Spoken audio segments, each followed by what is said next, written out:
Hello everyone, কেমন আছো তোমরা? আশা করি ভালোই আছো। আমিও মোটামুটি ভালো আছি। তো চলো আজকে একটু আলাদা অন্য রকমের ভিডিও করি। এই বেডশিটটা আজকে কাচবো। এই বেডশিটটা কেমন হয়েছে বলো তো? আমি পছন্দ করে কিনেছি, ভাল লাগছে দেখো। তো একটু নোংরা হয়ে গেছে, কাচতে হবে। আমার তো জিমে আছে পরশু, তোমরা তো জানো। তো সেই কারণে একটুখানি কাচাকুচি বেশি তাড়াতাড়ি করতে হয়, জানো তো। আর কি বলবো। আর আজকে দাদা যা এনেছে ভগবান বাজার থেকে, কোন বেডশিটটা পাতা যায় বলো তো? দেখো, এখানে সব বেডশিটগুলো রেখেছি, ওপরেও আছে দুটো। তো ভাবছি এইটা নীল রঙের ছিল, তো এরপরে পিঙ্ক কালারটা পাতি বলো। পিঙ্ক কালারটা এই যে এটাই পাতা যায়।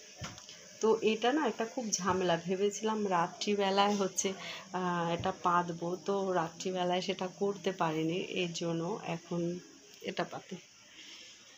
নর্মাল এগুলো রাফ ইউজ করার জন্য, বুঝেছো। আর তারপরে আর মানে এটা হচ্ছে, তো দেখো ঢুকে এই যে এইদিকে দরজা, দরজা থেকে এই যে বাইরের গেট। জিমি আমার টান টান হয়ে শুয়ে আছে। বাইরের গেট থেকে সোজা ঢুকেই হচ্ছে গিয়ে এটা। তো এই ঘরের বেডটাই বেশি, বেড কভার বেশি ময়লা হয়, খুব কাচতে কষ্ট হয়। তো আর কি করা যাবে বলো, কাচতে তো হবে। ওয়াশিং মেশিনে যদিও কাচছি এখন, অতটা অসুবিধা হয় না। তোমাদের দাদা ওয়াশিং মেশিন কিনে দিয়েছে। টিভির মতো আলমারি দেখো আমার, মানে কোনো লক টক করতে হয় না। টিভিতে যেমন দেখো না আলমারি লক করে না, এই যে খুললাম আর এরকম করে চেপে দিলাম।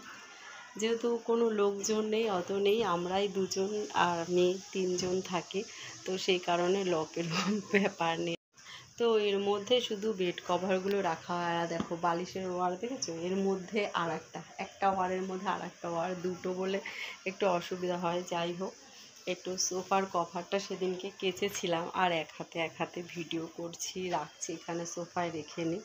তারপরে বিছানা চাদরটা কেচে মানে ওয়াশিং মেশিনে দিলেই হয়ে যায়, বুঝেছো। দিয়ে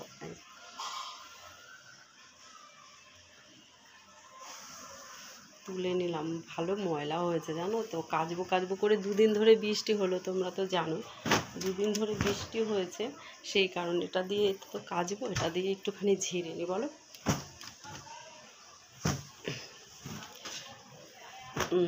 ঝেড়ে নিলাম। আর আমার জিমিটা খুব ময়লা করে, খুব ময়লা। না, হয়ে গেল। এবার পাতবো। এবার এক হাতে কী করে পাতি বলো তো। এই কভারটাকে জানি না, সেদিনকে নতুন বিছানার কভার মানে ওয়ারটা, সরি চাদরটা, বেডশিট সরি, শুধু ভুলভাল হয়ে যাচ্ছে জানো তো। আজকাল মেয়ের সাথেও কথা বলছি, খুব ভুলভাল হয়ে যাচ্ছে। এবার এক হাত দিয়ে কী করে খুলি বলো তো। কে ভিডিওটা আমার করে দেবে বলো? কেউ নেই ভিডিওটা করার মতো। তো এক হাত দিয়ে খুলবো কী করে, আর এক হাত দিয়ে পাতবো কী করে? আর এরকম করতে গেলে কাজেরও তো অনেক দেরি হয়ে যায়। তো তোমাদের একটা কথা বলি, যে তোমরা প্লিজ আমার ভিডিও দেখো, লাইক কমেন্ট করো। আর যারা ইউটিউব থেকে দেখবে তারা ইউটিউবে আমাকে সাবস্ক্রাইব করে দিও, বেল আইকনটা অন করে দিও, তাহলে আমি যখনই ভিডিও দেবো তোমাদের কাছে নোটিফিকেশান চলে যাবে। আর যারা ফেসবুক থেকে দেখবে তারা আমাকে একটু ফলো করে নিও, ঠিক আছে।